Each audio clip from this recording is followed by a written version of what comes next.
میں ایک حدیث کے تعلق سے گفتگو کرنا چاہوں گا، اور ایک سوال اصل میں 2-3 دن پہلے آیا تھا اور یہ حدیث اکثر اسلاموفوبس کوٹ کرتے ہیں، اور اس کی وجہ یہ ہے کہ کہیں بھی اگر ایسا واقعہ ہو کہ مثلاً شان رسالت میں گستاخی ہو اور کوئی مسلمان جوش میں آ کر اس گستاخ کے اوپر حملہ کر دے اور اس کو قتل کر دے، تو یہ مسئلہ اٹھتا ہے کہ کیا واقعی ایک مسلمان کے لیے یہ جائز ہے کہ وہ گستاخی ہوتا ہوا دیکھے اور وہ قانون اپنے ہاتھ میں لے، اور قانون اپنے ہاتھ میں لے کر وہ اس گستاخ کو واصل جہنم کر دے؟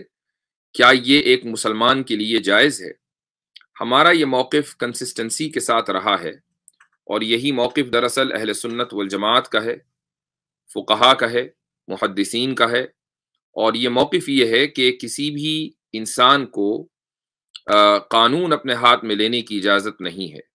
یعنی ہم بلاسفیمی کی سزا کے خلاف نہیں ہیں، لیکن ہم بلاسفیمی کو پبلک انٹرپرائز بنانے کے بھی خلاف ہیں کہ پبلک اپنے حساب سے فیصلہ کرے کہ کس کو مارنا ہے کس کو نہیں مارنا۔ یہ چیز غلط ہے، یہ چیز حکومت کا کے طے کرنے سے ثابت ہوتی ہے، عدالت کے طے کرنے سے ثابت ہوتی ہے۔ جس طریقے سے کوئی بھی جرم عدالت میں ثابت ہوتا ہے، تو ایسے ہی یہ جرم بھی عدالت میں ہی ثابت ہوگا، اور عدالت ہی فیصلہ سنائے گی جو بھی اس کو فیصلہ سنانا ہے۔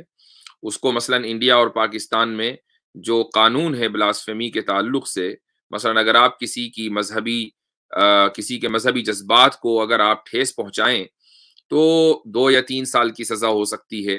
انڈیا اور پاکستان میں یہ قانون ہے جو برٹش دور کا ہے، تو چاہے وہ ہو یا یہ کہ کسی اسلامی حکومت میں مثلا سزائے موت ہو، لیکن جو بھی طریقہ کار اختیار ہوگا وہ عدالت کے ذریعے ہوگا۔ وہ انسان یا کوئی مسلمان، کوئی فرد اپنے اختیار سے قانون نافذ نہیں کر سکتا۔ یہ ہمارا موقف صرف میرا موقف نہیں ہے، بلکہ اہل سنت والجماعت کا یہی موقف ہے۔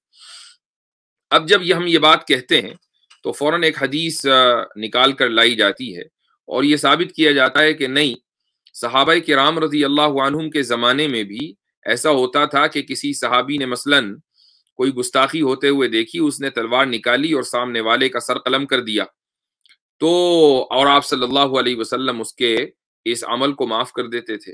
تو یہ کیا بات ہوئی؟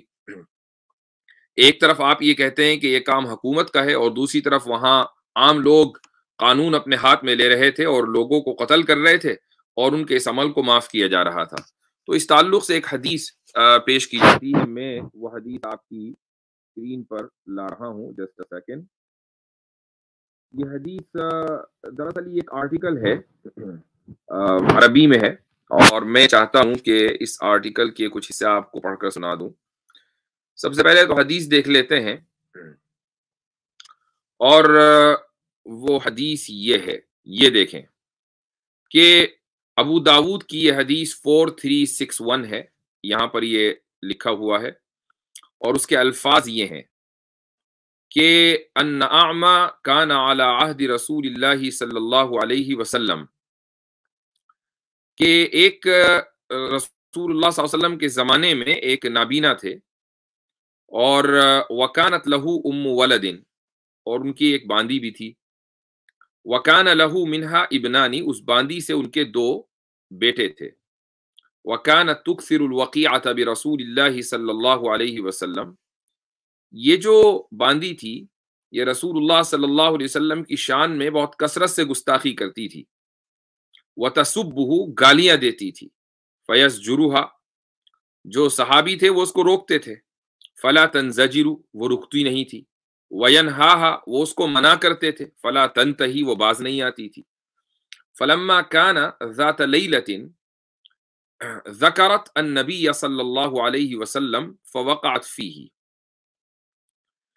تو وہ ایک دن اس نے رسول اکرم صلی اللہ علیہ وسلم کا ذکر کیا اور گستاخی کی۔ اب وہ صحابی یہ کہہ رہے ہیں کہ فلم اصبر ان قمت الى المغول فوضعته في بطنها، تو مجھ سے رہا نہ گیا، قریب میں پڑا ہوا ایک کدال انہوں نے لیا اور وہ اس کے پیٹ پہ رکھ دیا. فاتکأت علیہ، اور اپنا سارا زور اس کے اوپر ڈال دیا. فقتلتها، اور صحابی یہ کہتے ہیں کہ میں نے اس کو مار دیا. تو صبح جب ہوئی تو وہ ظاہر ہے کہ وہ مر چکی تھی اس سے پہلے. فذکر ذلک للنبی صلی اللہ علیہ وسلم، اس بات کا ذکر رسول اکرم صلی اللہ علیہ وسلم سے کیا گیا کہ بھئی ایک عورت کا قتل ہو گیا ہے رات میں. فجمع الناس، آپ علیہ الصلوۃ والسلام نے لوگوں کو جمع کیا. وقال انشد اللہ رجلا لی علیہ حق فعل ما فعل الا قام. اب آپ یہ دیکھیں کہ رسول اکرم صلی اللہ علیہ وسلم اس معاملے کا انویسٹیگیشن کر رہے ہیں کہ ایک عورت کا قتل ہوا تو کیوں ہوا، اور آپ نے خدا کی قسم دے کر یہ کہا کہ اگر کسی شخص نے، جس شخص نے بھی یہ کیا ہے، وہ کھڑا ہو کر سامنے آ جائے. فاقبل الاعمى يتدلدل، تو یہ جو نابینا صاحب تھے یہ گھبراتے ہوئے اور ہچکچاتے ہوئے بلکہ کپ کپاتے ہوئے یہ آپ علیہ الصلوۃ والسلام کے قریب آئے اور کہا کہ یا رسول اللہ انا صاحبها، میں اس باندی کا مالک ہوں. کانت ام ولدی، وہ میری باندی تھی. وکانت بی لطیفتن رفیقتن، اور ایسا نہیں ہے کہ وہ میرے ساتھ کوئی بدتمیزی کرتی تھی، میرے ساتھ وہ حسن سلوک کرتی تھی، اچھی رفیقہ تھی. ولی منہا ابنانی مثل اللؤلؤتین، اور میرے اس سے دو بیٹے بھی ہیں جو موتیوں کی طرح ہیں. لیکن وہ آپ علیہ الصلوۃ والسلام کی بہت زیادہ گستاخی کرتی تھی، آپ کو گالیاں دیتی تھی. میں منع کرتا تھا، نہیں رکتی تھی. تو رات میں نے یہ عمل کیا اور اس کو میں نے مار دیا. تو رسول اکرم صلی اللہ علیہ وسلم نے فرمایا الا اشہدو ان دمہا حدر، صحابہ کو یہ کہا کہ گواہ رہنا، اس کا جو خون ہے یہ معاف ہے. آپ علیہ الصلوۃ والسلام نے اس کا خون معاف کر دیا. اچھا، میں آگے بڑھنے سے پہلے ہمارے ساتھ اس وقت جڑے ہیں عامر حق صاحب. السلام علیکم ورحمۃ اللہ، کیا حال چال ہیں؟ وعلیکم السلام ورحمۃ اللہ وبرکاتہ. اللہ کا شکر. حضرت آپ سنائیں، سب خیریت، سب ٹھیک؟ الحمدللہ الحمدللہ. اچھا، اس حدیث کے تعلق سے سب سے پہلے اگر کوئی صاحب یہ کہیں کہ نہیں جی حدیث ضعیف ہے، ثابت نہیں ہے، فلاں ٹھیکا، ان سب کی کوئی ضرورت نہیں ہے. حدیث کی تصحیح کی گئی ہے، بلکہ مثلا آپ یہاں پر دیکھ لیں وقال عنہ الالبانی اسنادہ صحیح، البانی یہ کہہ رہے ہیں کہ اس کی سند صحیح ہے. اور اس کے علاوہ صرف ایک ہی کتاب میں نہیں ہے بلکہ بہت سی کتابوں میں یہ حدیث آئی ہے. ابو داود میں آئی ہے، دارقطنی میں آئی ہے، نسائی میں آئی ہے. نسائی کی دو کتابیں ہیں، مجتبہ اور السنن کبریٰ، دونوں میں آئی ہے. کتاب الدیات میں ابن ابی عاصم نے اس کو روایت کیا، طبرانی نے معجم کبیر میں، حاکم نے مستدرک میں، بہقی نے سنن کبریٰ میں، وغیرہ وغیرہ وغیرہ. یہاں جو سب سے بڑا سوال ہے وہ یہ ہے کہ بھئی ایک شخص نے قانون اپنے ہاتھ میں لیا ہے اور اس نے ایک عورت کو مار دیا، اور یہ بھی ایک پر سوال ہوتا ہے جو اس حدیث کے اندر وہ الفاظ نہیں ہیں. وہ الفاظ یہ ہے کہ وہ جو بچہ تھا وہ خون میں لت پت گر گیا. اس سے کچھ لوگ یہ سمجھتے ہیں کہ وہ عورت جس کو قتل کیا گیا وہ پریگننٹ تھی، اور جب اس کو اس طرح قتل کیا گیا تو جو اس کے پیٹ میں بچہ پل رہا تھا وہ باہر آ گیا خون میں لت پت ہو کر. تو اس کا جواب میں یہ دے دوں آپ کو کہ وہ پریگننٹ نہیں تھی. ہاں، بچہ وہ اپنے گود میں ضرور لیے ہوئی ہوگی یا اس کے آس پاس کہیں ہوگا، تو جب خون پھیلا تو بچہ جو ہے وہ خون میں لت پت ہو گیا. لیکن وہ پریگننٹ نہیں تھی، اس لیے کہ حدیث میں طفل کا لفظ ہے، جنین کا لفظ نہیں ہے. جنین اس بچے کو کہتے ہیں جو ماں کے پیٹ میں پل رہا ہو، اور طفل اس بچے کو کہتے ہیں جس کی پیدائش ہو چکی ہو.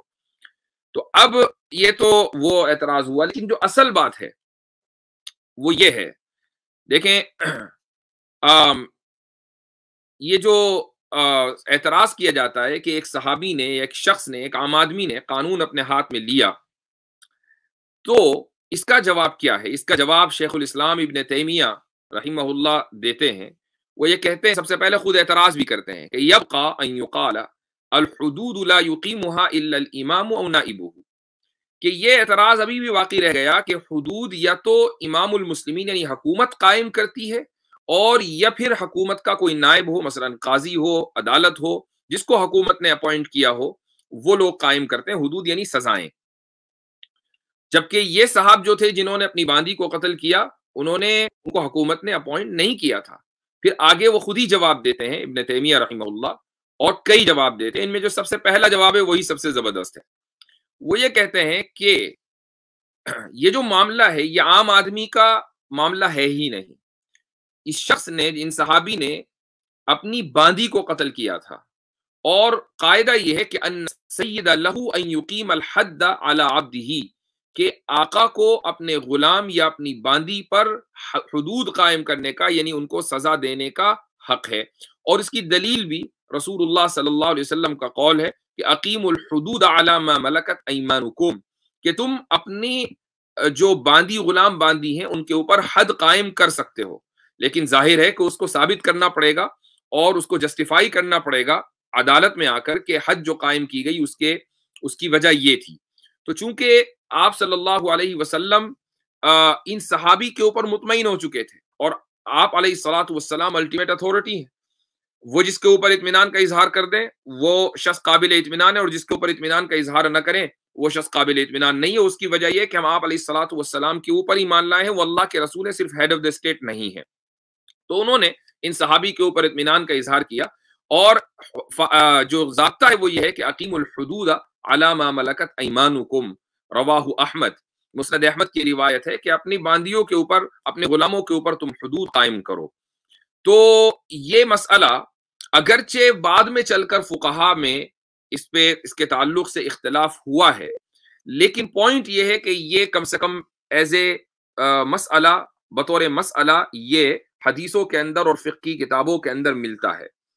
تو یہ جب ان صاحب نے اپنی باندی کو قتل کیا تو وہ حدن یعنی سزا کے طور پر قتل کیا، اور ان کو یہاں خود اسلامی حکومت اور اسلامی گورنمنٹ نے دیا تھا. ایک جواب تو انہوں نے اس کا یہ دیا ہے. دوسرا جواب بھی بڑا یعنی لاجیکل ہے، اور وہ یہ ہے کہ ان ذالک اکثر ما فیہ انہ افتئات علی الامام، کہ اس واقعے میں زیادہ سے زیادہ کیا ہوا، یہ ہوا کہ انہوں نے امام المسلمین یا حکومت سے آگے بڑھ کر ایک اقدام کیا جو حکومت کو کرنا چاہیے تھا. قانون کی خلاف ورزی ضرور ہے، لیکن جس طریقے سے ہر ریاست کے حاکم کو یہ اختیار ہوتا ہے کہ وہ مجرم کو معاف کر دے یا مجرم کو سزا دے. آج بھی آپ یہ دیکھیں کہ سپریم کورٹ سے اگرچہ سزا ہو جاتی ہے، اور سزا بھی چھوٹی موٹی نہیں، سزائے موت، اس کے باوجود بھی صدر جمہوریہ کے یہاں رحم کی اپیل کی جاتی ہے کہ معاف کر دیں، اور ایسا بہت سی مرتبہ ہوتا ہے کہ اس کو معاف کر دیا جاتا ہے. آپ یہ دیکھیں کہ راجیو گاندھی کے قاتلوں کو، کہ جنہوں نے راجیو گاندھی کو، جو کہ ملک کے فارمر پرائم منسٹر تھے، جب ان کو قتل کیا گیا تو کیا صدر نے ان کے قاتلوں کی رحم کی اپیل کو یعنی کنسیڈر نہیں کیا؟ اسی طریقے سے بہت سارے واقعات ہیں. تو یہ ہر ملک کا قانون ہے، انڈیا کا ہے، پاکستان کا ہے، امریکہ کا ہے، جہاں جہاں بھی سیکولر نیشن ہے، ہیڈ آف دا اسٹیٹ کو یہ رائٹ ہوتا ہے کہ وہ مجرم کو معاف کر دے. تو والامام له ان يعفو عن من اقام حدا واجبا دونه، امام کو یہ اختیار ہے کہ اگر کسی شخص نے حکومت کا وہ کام کر دیا جو ultimately at the end of the day حکومت کو کرنا ہی تھا، تو پھر امام کو یہ اختیار ہے کہ اس شخص کو چاہے تو معاف کرے اور چاہے وہ سزا دے. یہاں رسول اللہ صلی اللہ علیہ وسلم نے اپنے اس اختیار کا بحیثیت ہیڈ آف دا اسٹیٹ استعمال کیا ہے. تو یہ اس حدیث کا جواب ہے. حضرت جس مدعے پر آپ نے بات کیا، یقیناً اس کے اوپر تو ویڈیو ضرور بنیں گی جی، اور خاص طور پر جس الحمدللہ اعتماد کے ساتھ آپ نے کہا کہ کچھ تساہلانہ رویہ اختیار کرتے ہوئے کہہ دیتے ہیں کہ حدیث کوئی ضرورت نہیں ہے اس کو ضعیف کہنے کی، ہم اس کے اوپر بات کر سکتے ہیں. تو اس سے ظاہری بات ہے کہ کئی ایسے لوگوں کو بڑا موقع ملے گا جو عام طور پر یہ تاثر پیش کرتے ہیں کہ دیکھیں جی قانون کو اپنے ہاتھ میں اس بندے نے لے لیا اور اللہ کے رسول نے تصدیق تو یہ، لہذا قانون کو اپنے ہاتھ میں لے لیا گیا. اور یہ حالانکہ جتنی ڈیٹیل سے آپ نے ایکسپلین کیا ہے کہ اس کا لیگل پروسیجر کیا ہے، کیا طریقہ کار تھا، اللہ کے رسول نے اپنا کیا کردار ادا کیا، اسٹیٹ جو اسلامک اسٹیٹ ہے وہ کس لیول پر اپنے اس ٹائم کے اندر ایک آقا کو ملکہ یمین کے اوپر کیا اختیارات یا کیا جو ہے وہ ان کے رائٹس ہوتے تھے یا ان کا اتھارٹی ہوتی تھی، یہ ماشاءاللہ ساری چیزیں آپ نے رکھ دی. تو اللہ آپ کو جزائے خیر دے، ماشاءاللہ اس پر یہ چیز کلیئر ہو گئی.